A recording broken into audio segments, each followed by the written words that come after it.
What's going on, guys? One of the most confusing things for us English speakers when we're learning Spanish is the past tense, because there's two of them and we only have one in English, so we don't know which one to use and when to use it.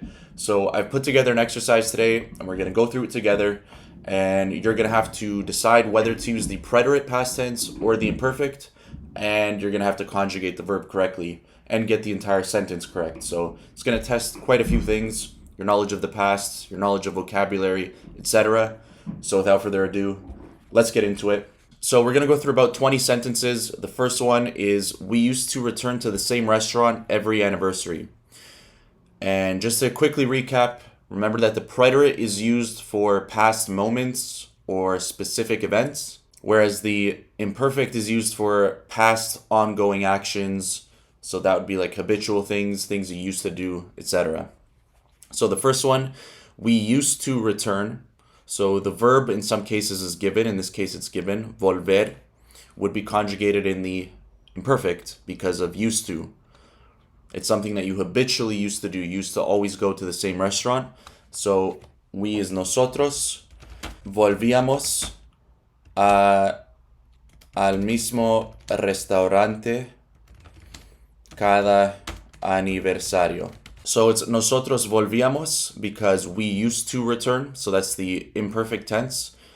To the, al, because whenever you have a plus el, it becomes al. So nosotros volvíamos al mismo. Mismo means same. Restaurante. So to the same restaurant each anniversary, or every anniversary. All right, next one. Jane hated the color red. Is it more likely that they're talking about a specific moment where she was hating the color red, or that in general in the past she used to hate the color red? I would say it's the second option, which would be the imperfect, and thus the verb odiar, to hate, becomes odiaba. Jane odiaba el color rojo. Next one, she fought with her sister over the last piece of cake. So in this case, we're not talking about something that they used to always do, which is fighting over the last piece of cake. We seem to be referring to a specific moment, and thus it is the preterite. So pelear, to fight, is conjugated in the preterite. So ella peleó. There should be an accent on this O. I just don't know how to type them. But if you know the preterite conjugations, you know that there's an accent on the O. So ella peleó con su hermana. Whoops, what am I typing? Con su hermana por la última pieza de torta. They had el último trozo de pastel for a piece of cake, but whatever. We used to go out for ice cream after school. So that's the verb salir. So we used to go out for ice cream. We used to, that's something they habitually did. So it's the imperfect. So the verb salir in the imperfect is conjugated as salíamos. Nosotros, because of the nosotros, salíamos a tomar, to get ice cream, helado. Or I guess they're not saying every day, but después de la escuela. And by the way, if you're wondering why I put a tomar, which is to have, or like to take, to eat ice cream, even though it doesn't say we used to go out to eat ice cream, is because it's not always a direct one-to-one translation. You wouldn't be understood if you said nosotros salíamos por helado después de la escuela. So don't worry about it. That's the point, isn't to be perfect. But often you'll see salir, a, with a verb. So to go out, to do something. Salir plus a plus a verb infinitive is to go out to do whatever. Okay, next one is, she had a headache every day. So to have is tener, and she used to have a headache every day is basically what this is saying. We're not referring to a specific moment when she had a headache one day. We're saying that she habitually had a headache. So that's the imperfect. So it's ella tenía un dolor de cabeza cada día, or todos los días. Both of those are ways to say every day. And I didn't need the un, but We're not here to be grammatically perfect, so who cares? We would just want to be understood in conversation. Next one. He greeted his neighbor with a friendly wave. So to greet is saludar. Makes sense. Salute. He greeted his neighbor with a friendly wave. So it's not talking about greeting your neighbor every day or habitually doing that in the past. It's talking about doing that, seems like a one-off moment. So we're going to use the preterite here.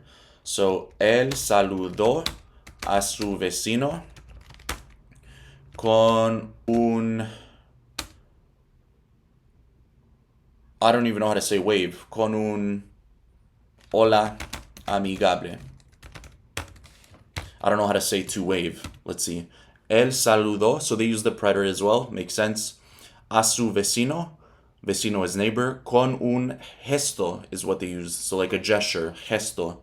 So that makes sense. That's something for me to memorize too. And notice I don't have an accent here. You're supposed to have an accent. Don't. You know what? Let me actually do this. I have no excuse. I'm going to put the accent letters here. Okay? El saludo. Because if you didn't have the accent, it would be el saludo. Which doesn't make sense because when you pronounce it as saludo, that would be the present tense yo form. So not to get confusing here, but anyways, have the proper accents because they do matter. Words change meanings when you don't have accents sometimes.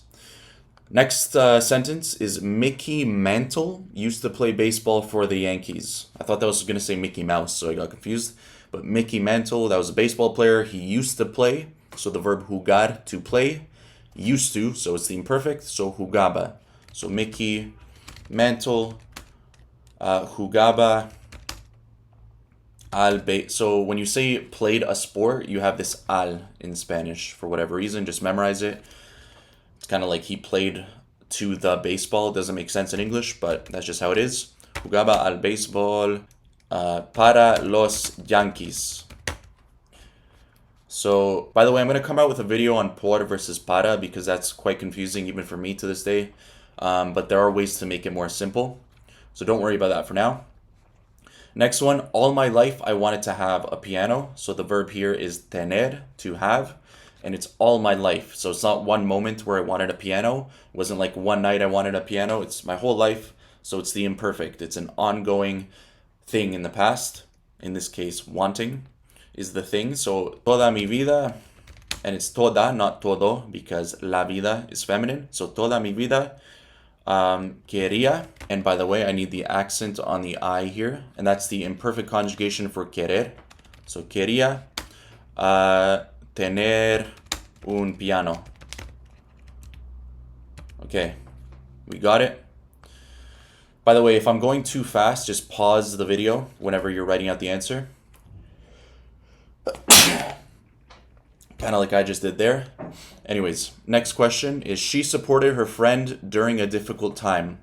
Apoyar is to support. So the difficult time, you might think that's ongoing. During a difficult time, that's an ongoing thing in the past. But think of it as the preterite because we're saying specifically for that moment she supported her. So it's not she used to support her friend during difficult times. It's she specifically, during that specific difficult time, supported her friend. Thus, we're talking about the preterite tense. So, ella apoyó, emphasis on the O because there's an accent on it, a su amiga durante tiempos difíciles. Durante un momento difícil. Okay, during a tough moment or during tough times, whatever. Point isn't to be perfect. That's the whole concept of my channel, because you don't need to be perfect to have conversations with people, to connect with them, to make friends, form relationships, etc. So don't worry about being perfect, but you do want to express the correct meaning. So that's why we're worrying about, do we use the preterite or the imperfect? And if you're wondering why is there this a here, just like there was in the neighbor example, a su vecino, we don't have that in English. We don't say he greeted to his neighbor. We don't say she supported to her friend. But when you're talking about a person, there's this concept called the personal a in Spanish. So I don't want to go too off topic for this video, but you can look it up. It's a pretty simple concept where when you're referring to a person, you use this a. Next one is we heard the music from the next room. So to hear is oír. which is kind of similar to English. Hear, oír, hear, oír, but it's not pronounced oír, it's oír. So oímos, and it's because this is the preterite, because we're not talking about how we used to always hear music from the next room. We're talking, it's implied that it's one specific time. We're talking about we heard the music from the next room. We don't have the entire context of a conversation here, but that's even from a sentence, you can pick out the context. La música desde la habitación al lado.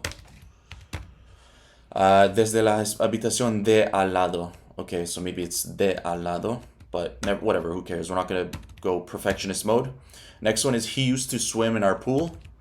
So he used to swim. Obviously, the verb nadar is conjugated in the imperfect. So él nadaba en nuestra piscina. By the way, you could also say pool as alberca. I heard that a lot in Mexico, alberca. All right, the next one, I needed help with my homework. So this one could be the imperfect if we're saying I used to always need help with my homework, or it could be the preterite if we're talking about a specific time when I needed help with my homework. With a lack of anything indicating that it's an ongoing past action, which would be the imperfect, I'm going to say it's the preterite. So we're going to conjugate the verb necesitar in the preterite for I. So yo necesité. So yo necesité. Help is ayuda as a noun. I mean, to help is ayudar, which is a verb, but help as a noun in this case, a person, place, or thing, is ayuda. So yo necesité ayuda con mi tarea. All right, next one. They understood the importance of the task. It's kind of the same concept as the one above, where there's nothing indicating that it was an ongoing understanding of the importance. It's like a specific moment where they understood the importance of the task. Thus, we're going to conjugate entender in the preterite.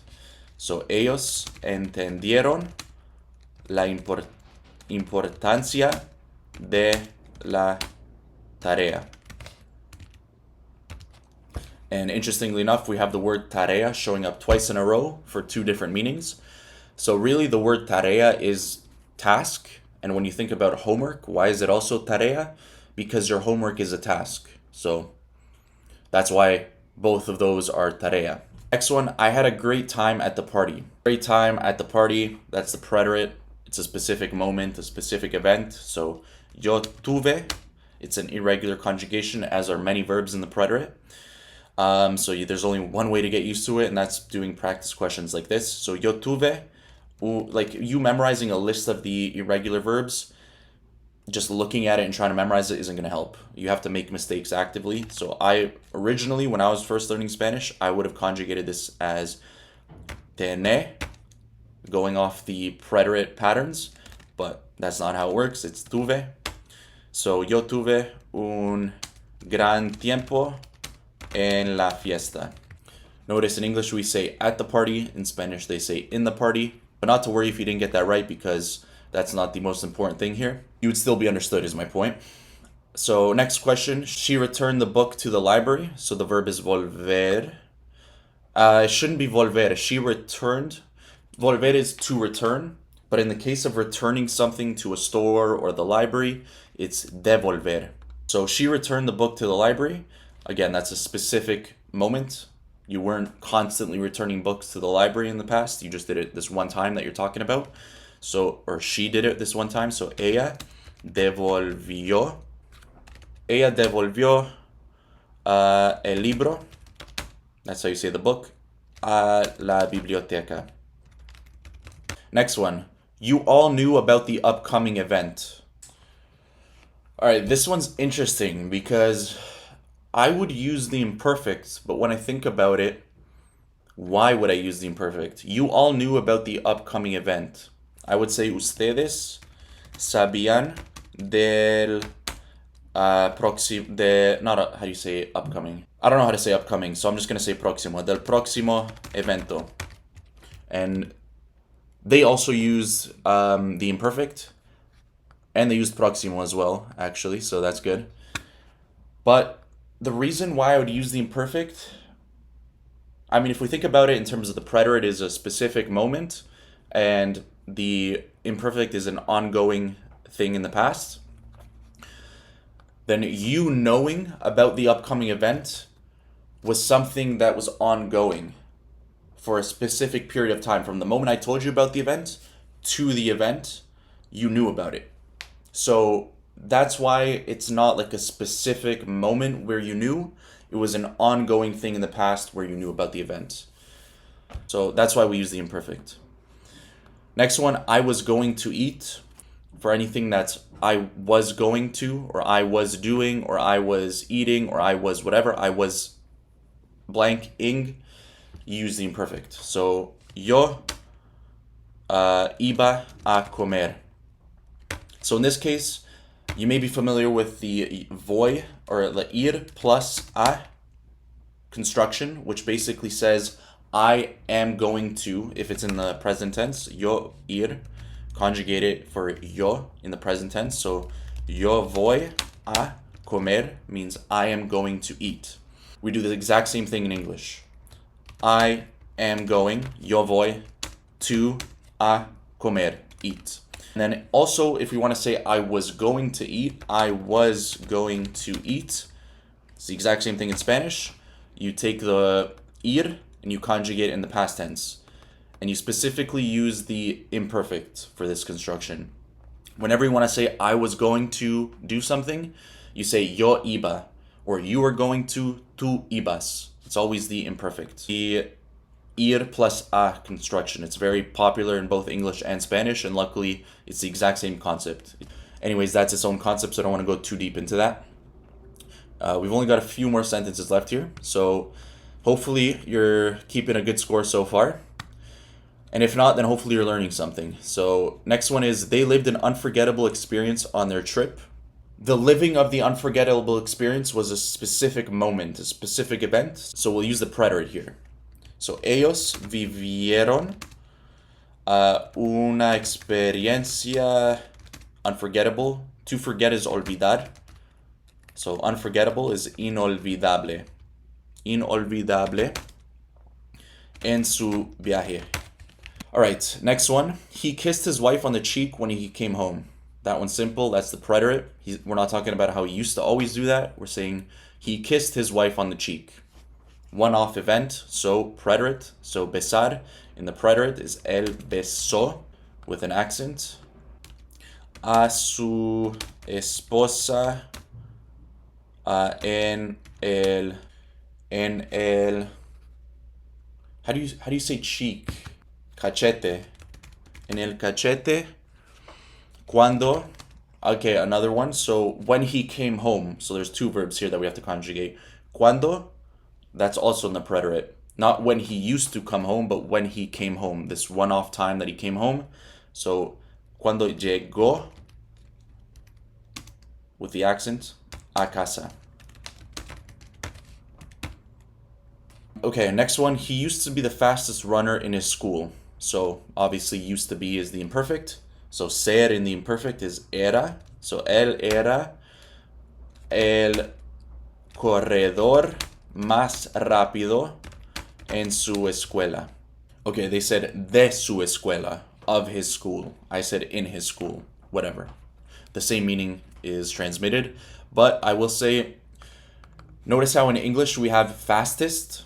The word fastest in Spanish, they don't have a word for, like, there's no word for fastest, slowest. Instead, they say most fast, most slow. So más rápido, most fast. Most slow, slowest is más despacio, or más lento. And yes, más means more and most. So that's a little confusing for us English speakers because more and most are two different meanings, whereas in Spanish there's just one word for both.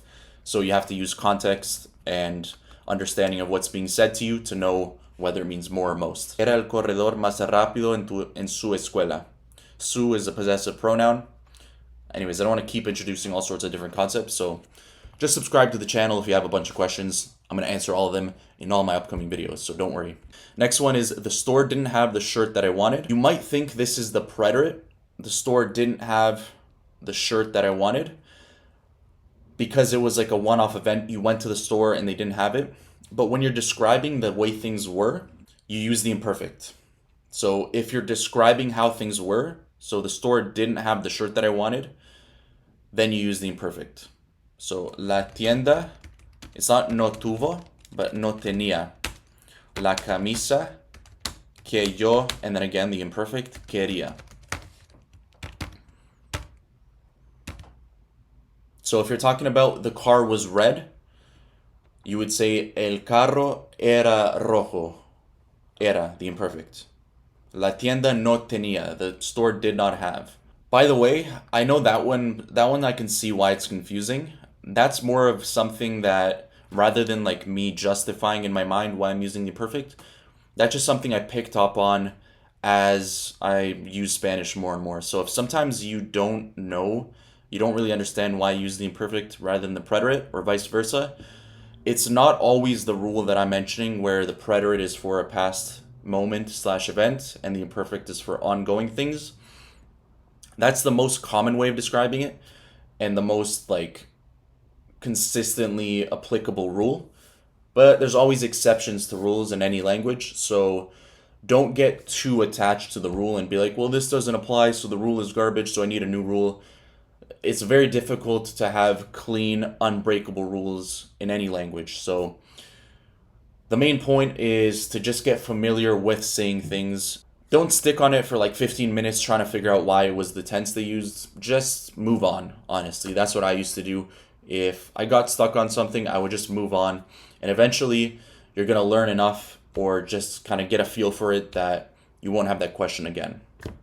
So anyways, 2 more sentences and then we're done. They liked the movie. Gustar is the verb to be pleasing to. So when they use the verb to like in Spanish, they're not saying I like, but they're saying it's pleasing to me. So la película me gusta is I like the movie. The movie is pleasing to me. I don't want to go into how to use verbs like gustar because that's its own topic, but they like the movie is a ellos les gustó la película. And it's gustó because la película is the subject, so the movie. So that's he, she, it. In this case, it. It, the movie, is pleasing or was pleasing. So les gustó because it's the past tense for he, she, it. That's the conjugation. And to who? To them. So this is the indirect object pronoun les. A ellos, and then a ellos is kind of redundant in English, but you can have it there in Spanish. You don't need it. You don't need the subject. In the answer key, they don't have it. But what you do need is the les gustó la película. Or you could reverse the order and say la película les gustó. It's the preterite because we're saying it's a moment. They liked the movie. We're not saying they used to like that movie and they no longer do. We're saying they like the movie. If it was the movies, they liked the movies, then it would be las películas. And then you would have to change the conjugation of gustar because now it's no longer the movie. So he, she, it was pleasing to. It was pleasing to them. It's they were pleasing to them. All those movies, all of them, they were pleasing to them.